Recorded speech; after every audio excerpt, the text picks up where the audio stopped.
Assalamualaikum warahmatullahi wabarakatuh. Alhamdulillah wassyukrulillah la haula wala quwwata illa billah.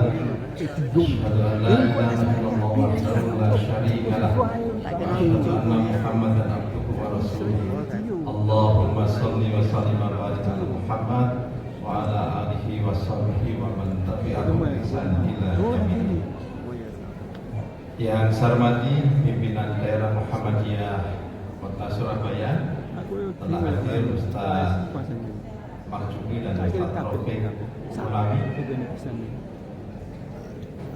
segenap Ketua Lembaga Majelis di lingkungan pimpinan daerah Muhammadiyah Kota Surabaya yang saya hormati, Ketua yang mewakili pimpinan daerah Aisyah Kota Surabaya, Ketua Ikatan Alumni Haji KPI Muhammadiyah Kota Surabaya, Pak Mario dan seluruh jajaran, Bapak Ibu keluarga besar Muhammadiyah Aisyah Kota Surabaya, dan wabil khusus Bapak Ibu alumni Ikatan KPI Muhammadiyah Kota Surabaya yang saya cintai, saya banggakan.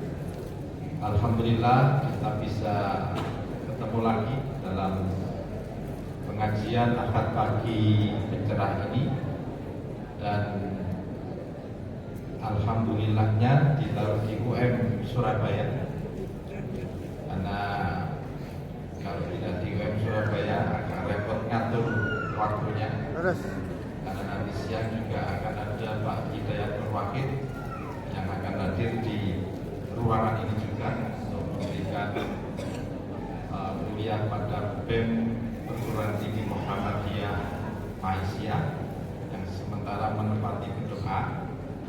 Kemudian nanti sore Pak Hidayatul Wahid ingin ketemu khusus dengan PWN Jawa Timur. Jadi saya hari ini tidak akan pulang dulu. Dan istri saya sudah paham kalau suaminya tak pernah pulang. Bang Toyib. Bapak Ibu, untuk menyemarakkan pengajian Ahad pencerah ini, nanti setelah pengajian akan ada pembagian door prize. Maka saya ingin menambah satu door prize spesial, yaitu umroh. Alhamdulillah. Jadi silakan ditunggu sampai selesai, tapi jatahnya kayak si Jitok ya. Jadi satu nanti insya Allah umroh mungkin bisa bulan Oktober lewat relasi wisata. Yang Agustus itu sudah diberangkatkan umroh melalui relasi wisata, kebetulan bersama dengan saya sebagai ketua rombongannya. Tanggal 14 Agustus nanti rombongan UM Surabaya ada 3 orang dengan yang lain tentunya, bukan UM Surabaya saja. Nah, nanti yang Oktober mungkin jatahnya untuk jamaah yang hadir pada Ahad pagi pencerah. Silakan nanti diundi seadil-adilnya. Nanti tinggal laporannya ke rektor, bukan ke ketua PWN, bukan. Oke, baik Bapak Ibu sekalian, tema pagi ini yang diminta adalah kepemimpinan profetik. Saya tahu Bapak Ibu ini kalau diajak bicara kepemimpinan profetik menjelang Pilpres itu biasanya sangat senang. Tetapi saya tidak punya atensi untuk mengarahkan Bapak Ibu memilih salah satu calon presiden, tetapi nanti silakan sendiri kira-kira Mirip-mirip aja. dari kriteria-kriteria saya sampaikan nanti sesuai dengan siapa. Karena kalau PWM itu mengarahkan untuk memilih seseorang, atau mungkin juga dalam hal ini adalah calon legislatif, maka itu tidak sesuai dengan doktrin perjuangan di Muhammadiyah menjauhi politik praktis. Maka saya hanya menyampaikan kriteria-kriteria bagaimana kita ini memilih pemimpin ke depan. Bapak Ibu sekalian, kepemimpinan profetik itu tentu asal katanya dari profet. Profet itu bahasa Inggris, kalau dalam arti bahasa Indonesia adalah nabi. Definisi kepemimpinan sendiri itu adalah kemampuan untuk mempengaruhi orang lain, ya, untuk mencapai sebuah tujuan. Sallallahu alaihi wasallam. Maka karena kepemimpinan profetik adalah kepemimpinan yang diinspirasi oleh kepemimpinan para nabi, diinspirasi oleh kepemimpinan Rasulullah Muhammad SAW, maka ada 3 aspek yang menjadi indikator kita untuk menjalankan kepemimpinan profetik ini. Yang pertama adalah kepemimpinan profetik itu adalah harus meniru 4 sifat wajib yang ada pada diri Nabi. Jadi 4 sifat wajib yang ada pada diri Nabi kita semua sudah hafal. Yang lebih sering disingkat dengan SATF. Siddiq, amanah, tabligh, dan fatwa. Siddiq itu adalah jujur. Pemimpin itu harus jujur. Pemimpin itu harus satu kata antara perkataan dengan perbuatan. Jadi pemimpin itu tidak boleh melencari janji.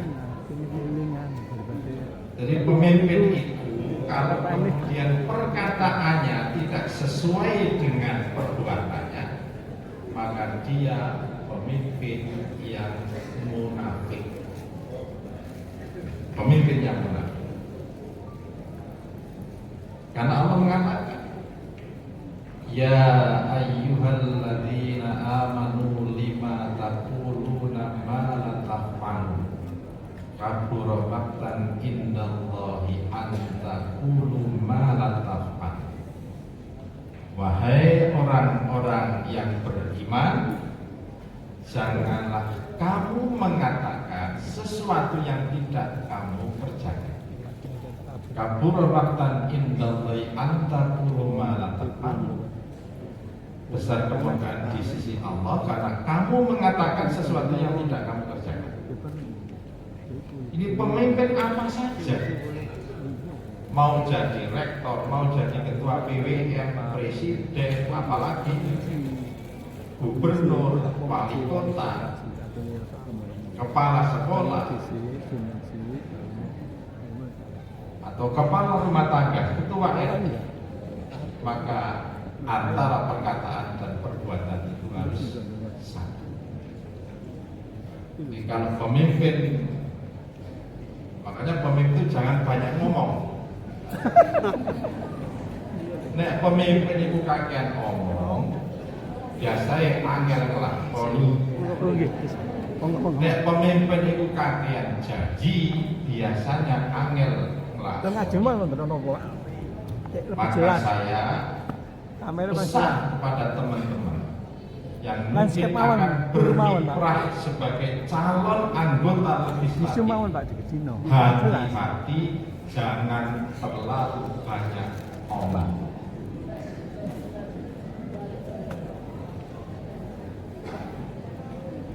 Termasuk calon presiden, termasuk calon gubernur, maka semuanya harus jangan banyak omong. Karena nek wis omongnya akeh ku ngelakoni ini. Integritas itu juga sama, satunya kata dengan perbuatan. Kenapa pemimpin itu harus jujur, harus sidik? Kalau pemimpin itu jujur, trust, kepercayaan orang yang dipimpin itu akan tinggi. bukan rekayasa, tapi betul-betul kepercayaan masyarakat itu akan. Tapi dia pemimpin gampang cepat, itu biasanya trust itu akan menurun. Nah, cuman sekarang eranya kan era post-truth. Era post-truth. Post-truth itu adalah kebatilan, kejelekan. Kalau kemudian di framing menjadi sebuah kebaikan, itu bisa menjadi baik. Itu era post-truth.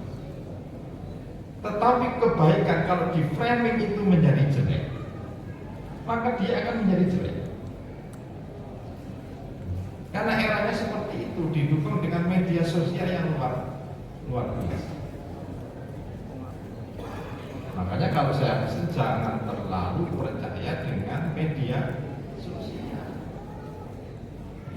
Kita sudah diingatkan oleh Allah. Surat Al-Hujurat ayat 6. Ya ayyuhalladzina amanu ayat. Ya ayyuhalladzina amanu in ja'akum fasiqun binaba'in fatabayyanu an tusibu qauman bijahalah fatusbihu ala ma fa'altum nadimin. Wahai orang-orang yang beriman, jika datang kepada kamu satu berita, satu kabar, kalau saya bukan orang fasik, dari media sosial, apapun, dari YouTube, dari WA, dari Instagram, maka fatabayyanu, selidiki dahulu kebenaran. Antusibu kauman bijamal, atas kamu tidak menimpakan satu musibah kepada seseorang, fatusbihu ala ma fa'altum nanti, tanpa kamu mengetahui yang sebenarnya. Maka hati-hati, media sosial itu luar biasa. Memang ada manfaat dan mudaratnya, tetapi kayaknya sekarang ini yang mudaratnya lebih banyak. Maka memilih pemimpin jangan berdasarkan berita-berita yang ada di media sosial. Harus betul-betul tahu apakah pemimpin ini sidik, jujur atau tidak. Yang kedua, ini masih kriteria yang pertama, amanah. Amanah itu ada 4 aspek yang harus dilakukan. Yang pertama, kita harus bisa menjaga amanah, menjaga kepercayaan yang telah diberikan kepada kita. Menjaga. Karena kalau kita tidak bisa menjaga, apalagi kita mengkhianati, kembali lagi ciri-ciri kemunafikan ada di dalam diri kita. Allah mengingatkan, ya ayyuhalladzina amanu la takhunullaha wa rasul wa takhunu amanatikum wa antum ta'lamun. Wahai orang-orang yang beriman, janganlah kamu mengkhianati Allah dan Rasulnya, dan janganlah kamu mengkhianati amanah yang telah diberikan kepada kamu dan kamu mengetahui. Wa antum ta'lamun. Maka menjaga, jangan pernah mengkhianati setiap amanah yang diberikan kepada kita. Dan Bapak Ibu tidak usah khawatir. Saya ingin kalimatnya Cak Nun. Cak Nun itu bilang begini, setiap amanah itu ada rizkinya, dan setiap rizki itu ada amanah. Setiap amanah, dibalik amanah apa saja, kalau itu kita kerjakan dengan sungguh-sungguh, maka amanah itu bisa mendatangkan rezeki kepada kita. Setiap amanah ada rezeki, dan setiap rezeki ada amanahnya. Berapapun rezeki yang kita terima,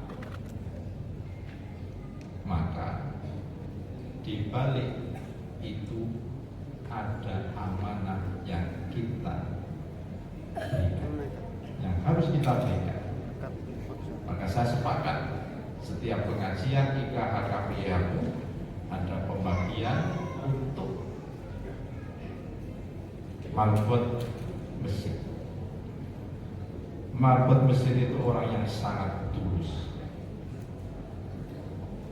Marbot mesin itu orang yang luar biasa dedikasi. Nek mesin kotor diseneni, nek adane telat diseneni,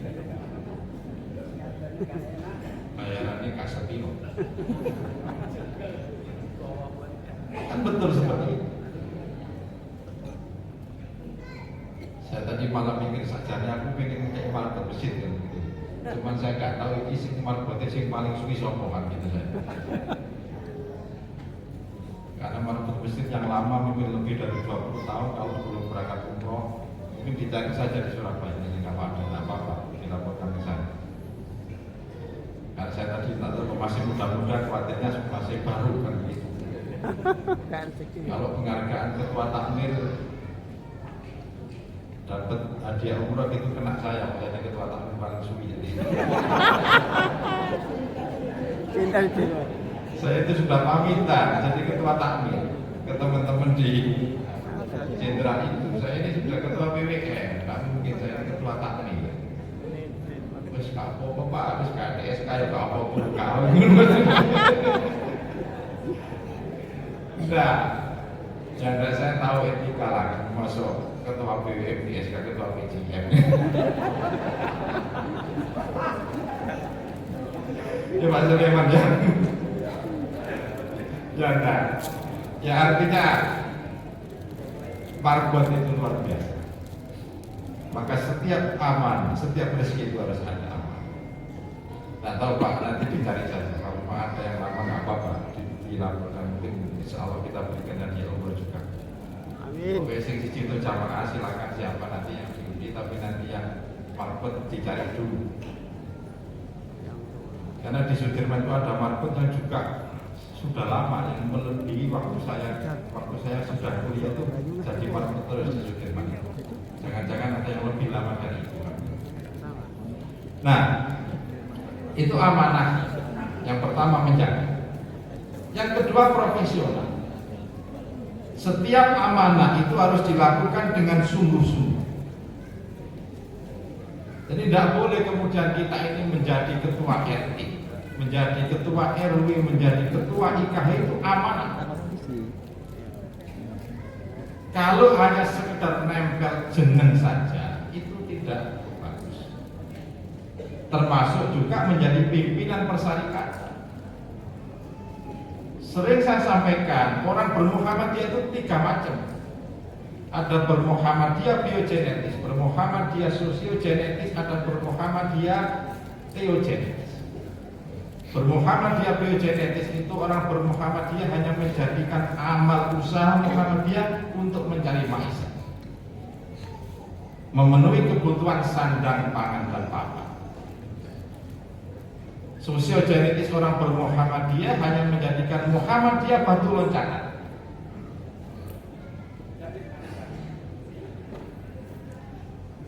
Jadi anggota Muhammadiyah mau nyalak nanti kalau sudah terpilih dia akan lupa dengan Muhammadiyah. Maka inilah bermuhammadiyah secara sosiogenetis dan masih banyak contoh. Tetapi bermuhammadiyah secara lillahi ta'ala itulah bermuhammadiyah teogenetis. Apapun posisi kita, apapun kedudukan kita, termasuk menjadi anggota Muhammadiyah, kita ini bersungguh-sungguh. Ini orang pengajian ya teko.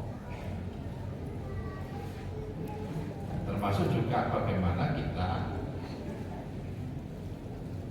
kalau diamanati sebagai pimpinan persyarikatan, pimpinan majelis lembaga, maka kita harus bersungguh-sungguh. Itulah profesionalis, bagian dari amanah.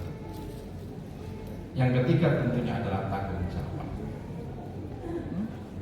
Bapak Ibu sekalian, terutama yang mendapat amanah sebagai pimpinan persyarikatan dengan berbagai macam UPP-nya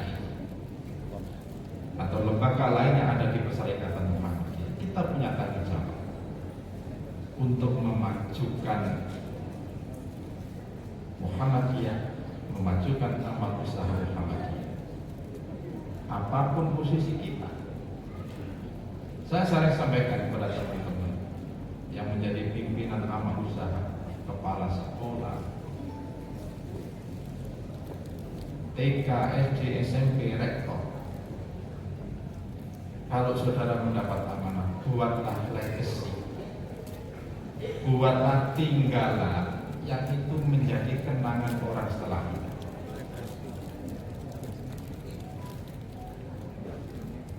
Dan itu saya tanamkan juga di sini.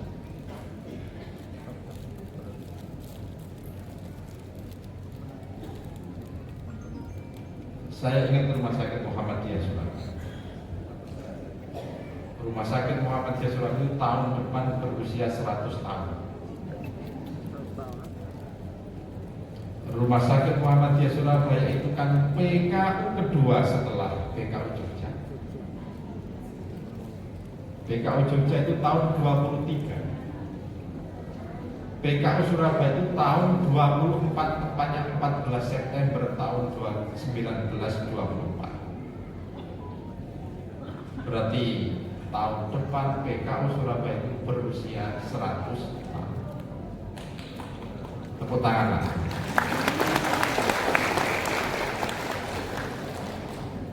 Maka tanggung jawab. Karena kita merasa terlambat mengembangkan Rumah Sakit Muhammadiyah Surabaya ini. Di Salim Al-Irsyad yang berdiri tahun 70-an. Dan disalib dengan rumah sakit Muhammadiyah yang lain. Surabaya itu sampai tahun 2002 itu menjadi masih Balai Kesehatan Muhammadiyah, BKM masing-masing. Alhamdulillah ketika Musda BDM tahun 2000 maka ada keputusan untuk merubah Rumah Sakit Muhammadiyah BKM Muhammadiyah menjadi Rumah Sakit PKU Muhammadiyah. Saya diedukasi tahun 2002 untuk masuk ke sana dan alhamdulillah bisa merubah dari Balai Kesehatan menjadi Rumah Sakit PKU Muhammadiyah Surabaya. Sekarang sudah 21 tahun rumah sakit ini. Masih kelas D, Pak Majulia, dengan ruang yang rada sempit kan. Nah, maka ini PR. Nah, mudah-mudahan PDM ini tentu disupport juga dengan kita yang di BWM itu nanti bisa membesarkan Rumah Sakit Muhammadiyah pada saat usia 1 abad nanti.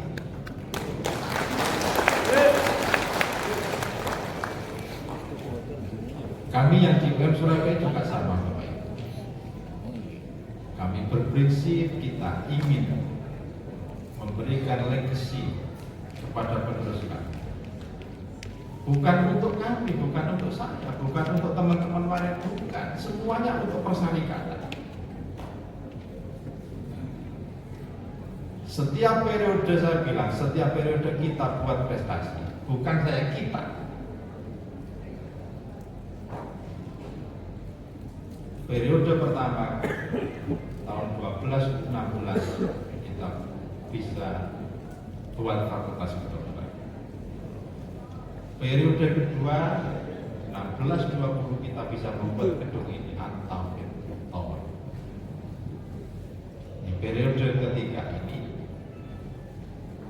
kita ketambahan Fakultas Kedokteran Gigi sebagai legacy, dan insya Allah nanti pada saat UM Surabaya berusia 40 tahun 9 Maret tahun 2024, karena lahirnya kan tahun 84. Pada saat tahun 24 usia UM Surabaya 40 tahun akan meresmikan gedung At-Ta'aruf Tower 23 lantai. Dan insya Allah akan menjadi gedung perguruan tinggi negeri swasta tertinggi. Untuk sementara saya bilang Jawa Timur, tetapi setahu saya mungkin se-Indonesia. Karena belum ada PTN PTS yang di atas 20 lantai. UM Tangerang itu membangun 19 lantai. Makassar itu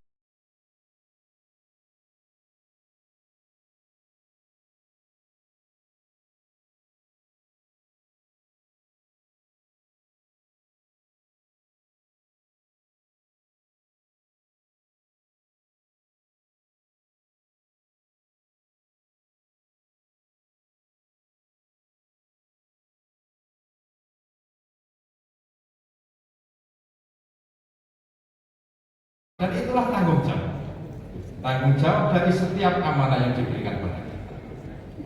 Bapak Ibu punya tanggung jawab terhadap amanah apa saja yang Bapak Ibu terima. Harus ada legacy, harus ada mungkin bahasanya bangunan yang fenomenal, yang monumental. Yang ketiga, tanggung jawab yang keempat adalah accountable dan transparan. Kalau accountable transparan itu insya Allah aman. Wong itu nek gak salah biasanya tetap transparan, tapi nek wong itu salah mesti orang transparan itu kalau dia terbuka itu karena dia tidak salah. Saya berani mewarnai dosen dan karyawan. Misalnya gini, titip ponakan, titip jabatan. Saya berani karena saya tidak pernah titip anak saya di sini. Saya tidak pernah titip ponakan saya di sini. Istri saya ini punya ponakan, pernah tidak tahu gimana caranya bisa masuk di sini. Kemudian saya tahu, saya panggil. Kamu ponakannya Bu Hidayati. Nek karyawan lain salah 3 kali peringatan. Tapi nek kamu salah sekali saya langsung tak keluarkan.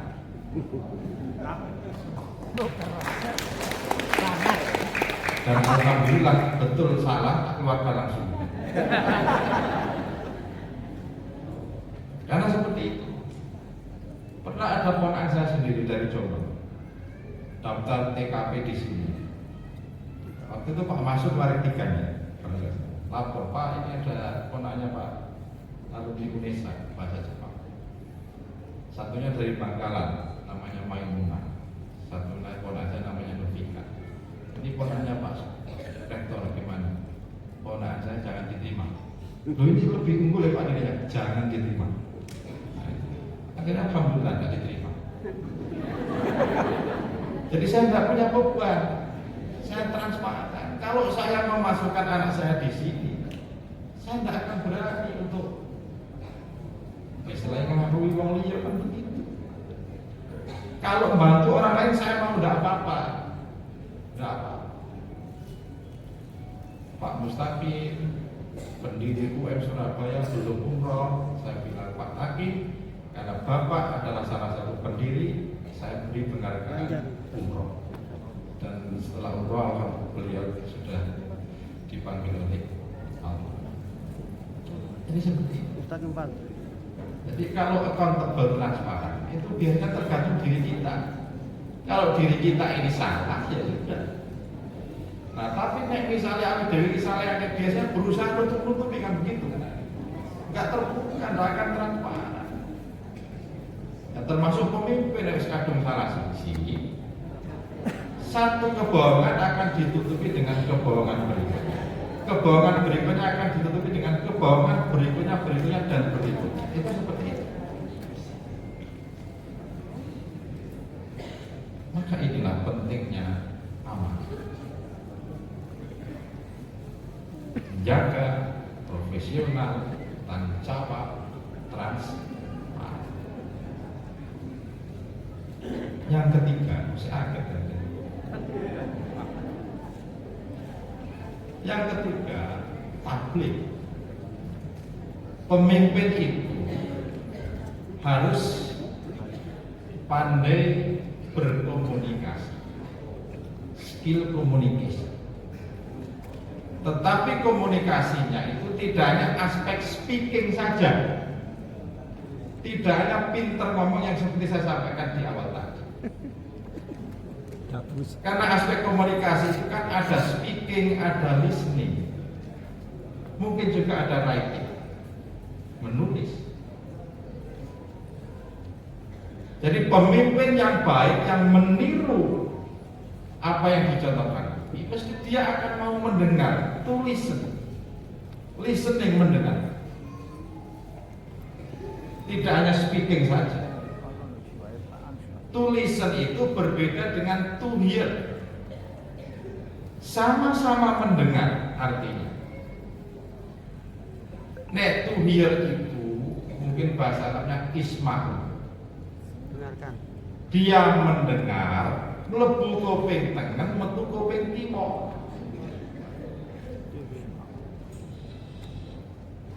Tetapi kalau tulis itu mendengar, istami. Seorang pemimpin itu mendengar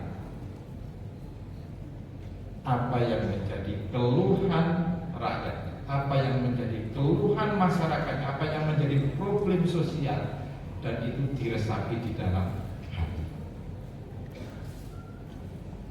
Baru kemudian setelah paham dengan keluhan dari tulisan tadi, maka dia segera mencarikan solusi. Itu bukan hanya mendengar saja, ngurungkan apa ya cukup.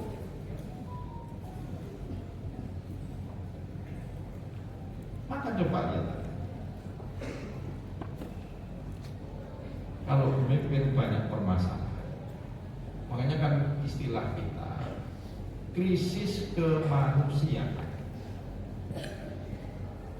Pak Amin Rais itu sudah pernah menulis yang namanya 5 krisis kemanusiaan yang ada di Indonesia. Itu tulisan tahun 2000-an. Dan rasa-rasanya sampai sekarang masih tetap relevan. Yang pertama adalah degradasi moral.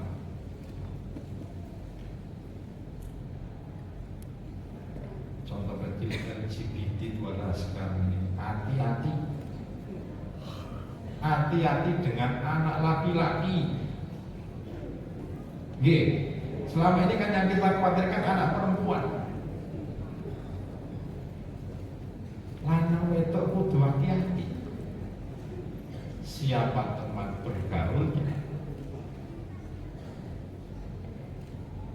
Menurut orang begini dicing menurut hati-hati.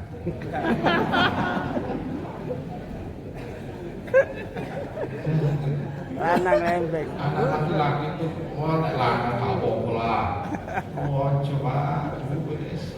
Tetap kita harus hati-hati. Siapa teman anak kita? Kalau jangan lembek susah kayak Belajar katut. Katut lembek. Termasuk yang gagal juga hati-hati Pak. G itu banyaknya gagal-gagal Pak. Bermusik kandel-kandel. Betul. Betul. Nah, intinya apa? Wis pokoknya gagal, pokoknya lembek, sing penting hati-hati. Guru ngaji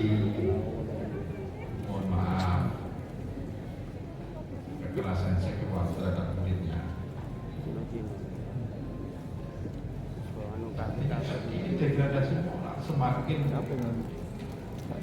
merajai. Yang kedua disparitas kesenjangan. Kalau saya benar kata Roma Irama, yang kaya makin kaya, yang miskin makin miskin. Dan itu terasa sekali.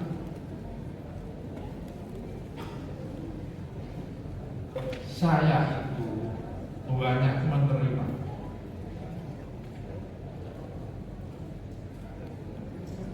pengajuan keringanan dari orang tua mahasiswa.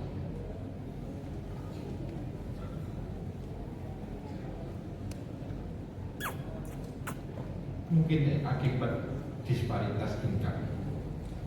Yang ketiga disparitas pendidikan. Ada orang yang mungkin sekolahnya sampai luar negeri, tetapi di satu sisi kita ini sekolah anak-anak kita. Sampai di Surabaya saja kan Pak Wali Kota ada menemukan kan? Ada anak yang tidak bisa sekolah SD saja banyak. Itu Surabaya ya. Katanya kota metropolitan. Masih saja ditemukan orang yang tidak bisa sekolah meskipun hanya sekolah dasar. Belum lagi mungkin saudara-saudara kita di lereng Gunung Tengger, di lereng Bromo.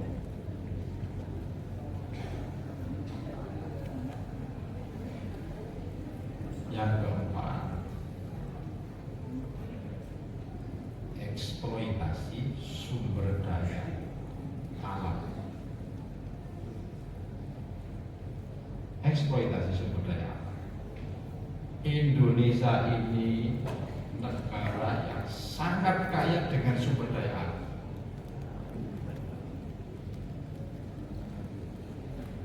Tetapi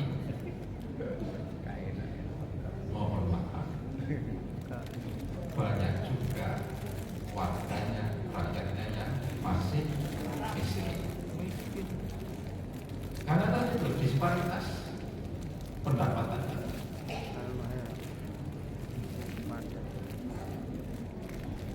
Yang kelima, suasana kehidupan Budisnya.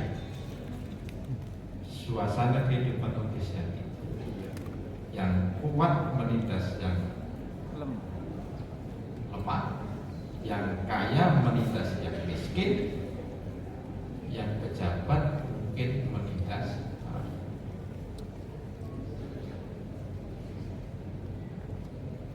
yang kaya menindas yang miskin. Kasus Mario Dendi itu kan seperti itu. Ya, ingat betul Mario Dendi dengan kekayaannya menjadikan anaknya sombong, menganiaya, mungkin anaknya orang awam. Di Medan anaknya polisi berpangkat perwira menengah. Bapaknya tahu kalau anaknya itu sedang menganiaya, tetapi bapaknya diam saja. Inilah suasana kehidupan Bobes.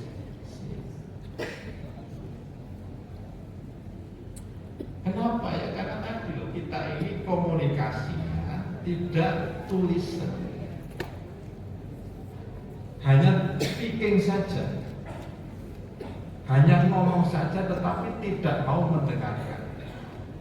Maka kepemimpinan profetik itu adalah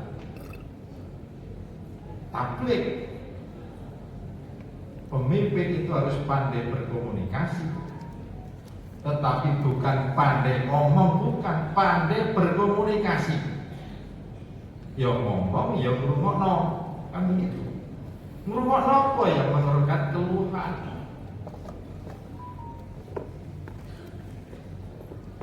Ya termasuk saya ini ya rektor, tapi kan kudu ngrungokno karyawan saya, TKP saya, dosen saya. Saya itu masih belum terlaksana. Saya itu pengen karyawan dan dosen saya itu semua naik pesawat terbang. Semua. Tapi saya belum kelakon sampai saya. Mari menuntek ya, tapi saya itu masih punya keinginan seperti itu. Ingin betul bagaimana karyawan saya ini bisa naik pesawat terbang meskipun budal Jakarta, konang bandara boleh mandi.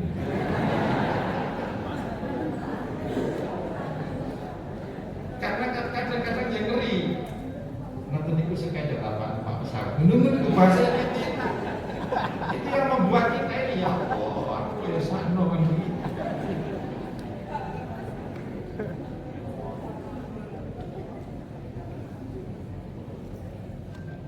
Ono manis.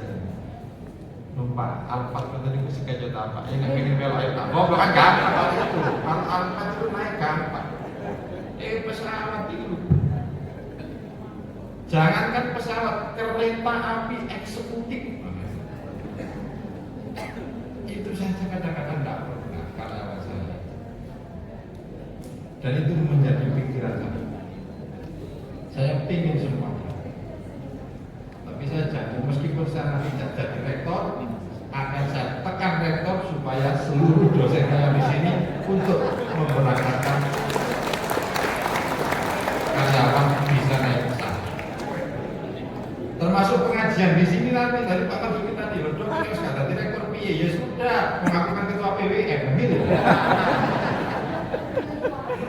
Iya, saya kan ketua PWM masih bisa kan dari rektor, bukannya dari kongkon iso, gitu ya.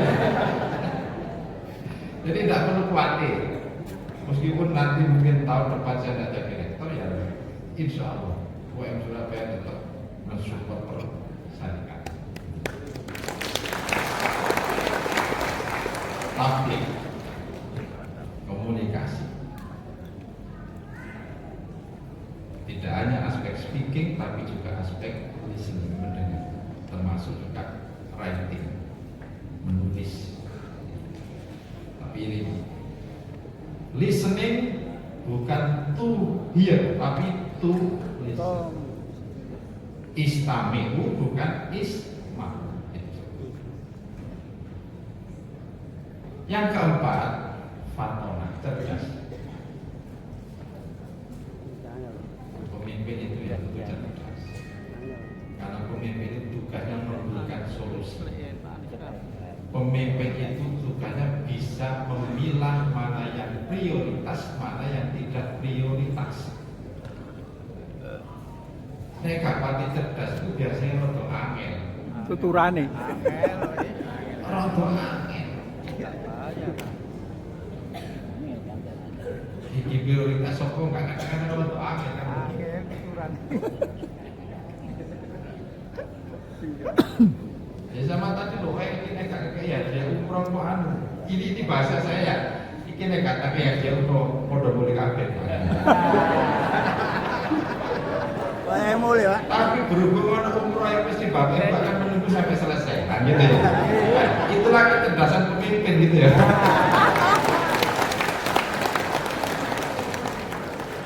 Bukan itu guyonan. Tetapi ya memang seperti itu.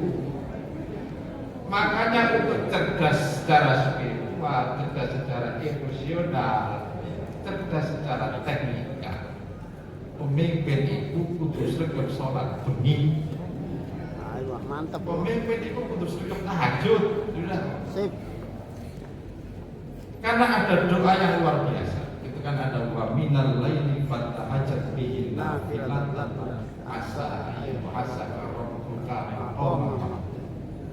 Dan di sebagian malam bertahajudlah kamu sebagai ibadah tambahan bagi kamu, mudah-mudahan Allah mengangkat kamu di tempat yang terpuji. Ada doa yang setelah wa rabbi adkhilni mudkhala sidqi wa akhrijni mukhraja sidqi waj'alni min ladunka sultanan nasir. Wahai Tuhan kami, masukkan aku ke dalam sebuah urusan dengan cara yang baik. Dan keluarkan aku dari sebuah urusan dengan cara yang baik, kan solusi. Allah membimbing kita, Allah kemudian memberikan solusi kepada kita. Waj'alni min ladunka sultanan nasira. Wahai Tuhan, kami berilah kekuasaan yang menolong untuk menyelesaikan semua permasalahan. Nah, nanti dilihat saja. Ya, kira-kira pemimpin sing apa jadi sing sregep nanti sopo kan. Oh, senang sini. Nang ngene pasti terang iku nang ngene. Iya. Kan begitu aja nggih. Pak Sam nggih. Bantang yang udah ini. Silakan masih ada. Sing sembahyang Atau ini yang kecil. kan ketok. Karena itu dono garis kiri. Nah, jadi itu terang no aja. Ya aku kadang dia Pak cerdas. Karena tahajud itu mendatangkan kecerdasan yang luar biasa. Cerdas spiritualnya, cerdas emosionalnya, juga cerdas intelektual. Itu yang pertama. Jadi 4 sifat wajib itu harus ada. Kriteria kedua, meneladani sifat kepemimpinan Nabi. Meneladani sifat kepemimpinan Nabi.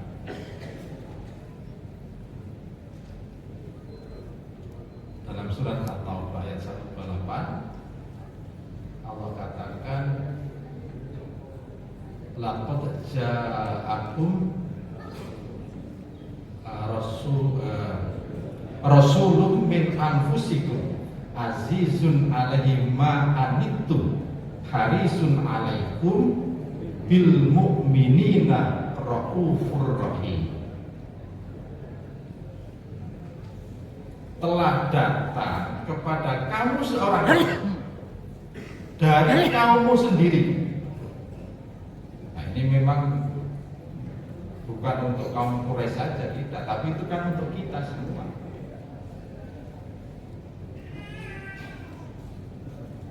Apa sifatnya?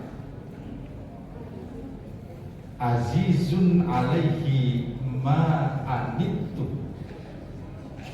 Pemimpin itu seperti yang dikabarkan, Nabi itu merasa sedih dengan penderitaan kamu.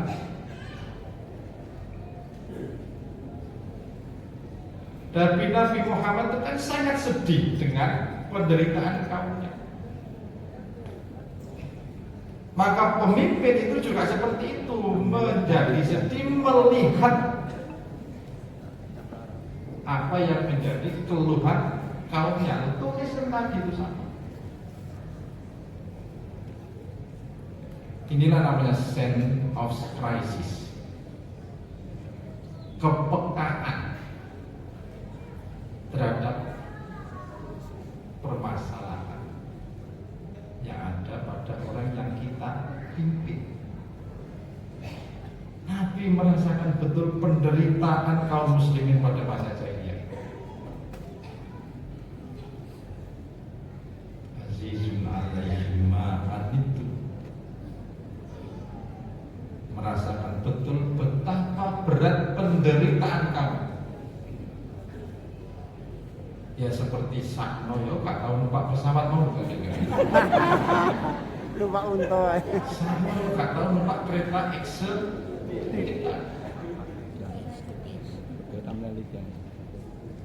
Itu harus dirasakan. Yang kedua, harisun alaikum. Harisun alaikum, dia menginginkan keimanan dan keselamatan. Itu dalam bahasa tekstualnya seperti itu. Tetapi dalam bahasa kontekstualnya adalah itulah namanya sense of achievement. Nabi itu pengen kamu itu maju. Nabi itu pengen kamu berkembang. Nabi itu pengen kamu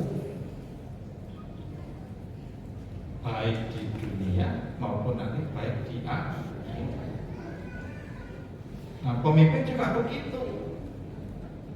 ingin keselamatan rakyatnya di dunia wal akhirah.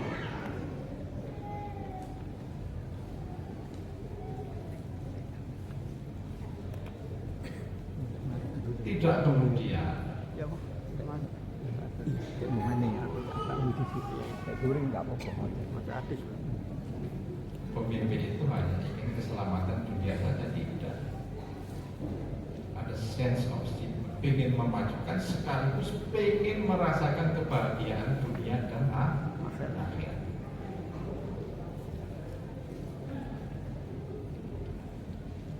Dan ketika bil mu'minina raufur rahim, dia mengasihi, dia penyayang terhadap orang yang beriman. Maka pemimpin itu adalah yang menyayangi anak buahnya sekaligus disayangi anak buahnya. Pemimpin yang baik itu adalah menyayangi orang yang dipimpin sekaligus disayangi oleh orang yang dipimpin.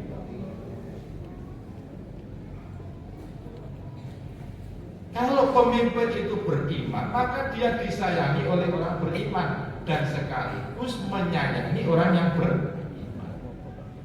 Bukan memusuhi. Bukan apa lagi? Mendolimi. Banyak tidak boleh. Maka kepemimpinan profetik ini bil mu'minina raufur rahim, mesti akan menyayangi. Kadang orang Islam pemimpin agama Islam tapi gak sayang kalau orang beriman. Oh, jadi. Agamanya apa? Islam iya, tapi nek karo wong Islam dhewe musuhi. Ojo dipilih.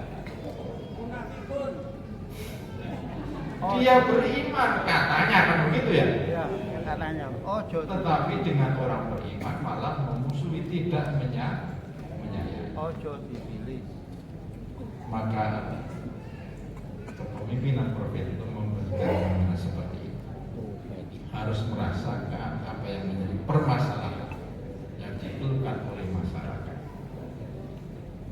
Kemudian menginginkan kemajuan dan sekaligus mengasihi dan menyayang.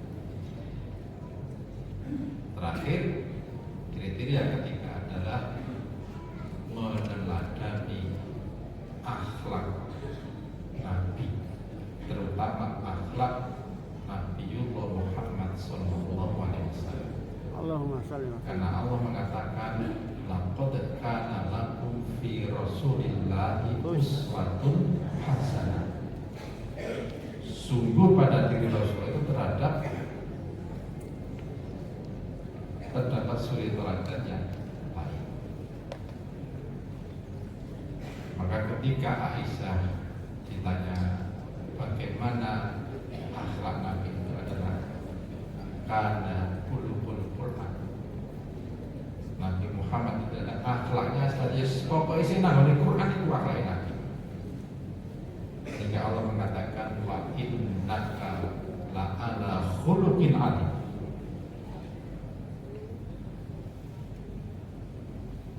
Sesungguhnya Muhammad aku berikan engkau akhlak yang paling sempurna. Maka akhlak ini menjadi kriteria dalam kepemimpinan profetik. Nah, Bapak Ibu sekalian, saya mencoba mengkaitkan teori yang kepemimpinan modern dengan kepemimpinan profetik ini. Ternyata semuanya ada pada diri Muhammad Sallallahu Alaihi Wasallam. Allahumma shalli wa sallim. Mau kriterianya siapa? Nabi itu ada. Saya sering menyampaikan kriteria kepemimpinan sukses, misalnya Hermawan Kertajaya. Ada 5 indikator kepemimpinannya menurut Hermawan Kertajaya, kepemimpinan modern pakar marketing. Yang pertama adalah cheers, bisa melakukan perubahan. Nabiullah Muhammad SAW itu bisa melakukan perubahan. Minatul-mati ilan Dan nur. dari kegelapan menuju cahaya. Dari masyarakat jahiliyah menjadi masyarakat madani.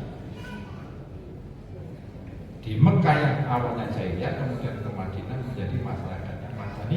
Baldatun thayyibatun wa rabbun Kesana change. Sehingga Michael Hart itu kan kemudian Nabi Muhammad SAW adalah orang yang berpengaruh, 100 orang berpengaruh di dunia. Nomor 1 adalah Nabi Muhammad SAW, karena dia bisa melakukan perubahan yang luar biasa. Yang kedua misalnya kita apa? Dream, mimpi, visi. Visi Nabi itu apa? Wa ma arsalnaka illa rahmatan lil alamin. Engkau diutus Muhammad sebagai rahmat bagi seluruh alam. Itu visi Nabi, diutus Allah untuk menjadi rahmat bagi seluruh alam. Mungkin kalau kita visinya, UM Surabaya ingin menjadi kampus unggul berdasarkan kualitas, intelektualitas, dan entrepreneurship, itu seperti itu. Tetapi Nabi adalah wa ma arsalnaka illa rahmatan lil alamin. Kriteria ketiga misalnya empower, memberdayakan. Nabi itu sangat memberdayakan sahabat-sahabat. Bagaimana Rasulullah memberdayakan Salman Al-Farisi sebagai ahli strategi pada saat perang Khandaq, membuat Farid. di sekeliling kota Madinah. Ini empowering, ini memberdayakan. Ada pada diri Nabi. Nabi mengangkat panglima yang masih usia muda. Nabi tidak melihat latar belakang seseorang. Khalid bin Walid pada saat perang Badar, perang Uhud, Khalid ini ada di pihak musuh. Ketika dia masuk Islam, maka dia dijadikan panglima. Tidak melihat latar belakang. Kadang AWDW kan like and dislike kan begitu. Ojo itu Kak Muhammadiyah teman ibu gitu. Anak mulai kan. Ikut itu kader asli. AW2 Saya sempat suka dior ini Muhammadiyah teman apa gak kan tidak ada. jenenge beda. Jenenge suka dior tapi Muhammadiyah itu lain asli. Alhamdulillah. Nah, empower para sahabat-sahabatnya diberdayakan. Model yang keempat, model itu sudah melakon tekanan virus suatu hasan. Nabi itu menjadi panutan, Nabi itu menjadi contoh. Love, cinta. Pernahkah ada riwayat yang mengatakan Nabi muring-muring ngomongi koyo awake dhewe? Tidak akan pernah ada riwayat Nabi itu nek muring-muring paling menang.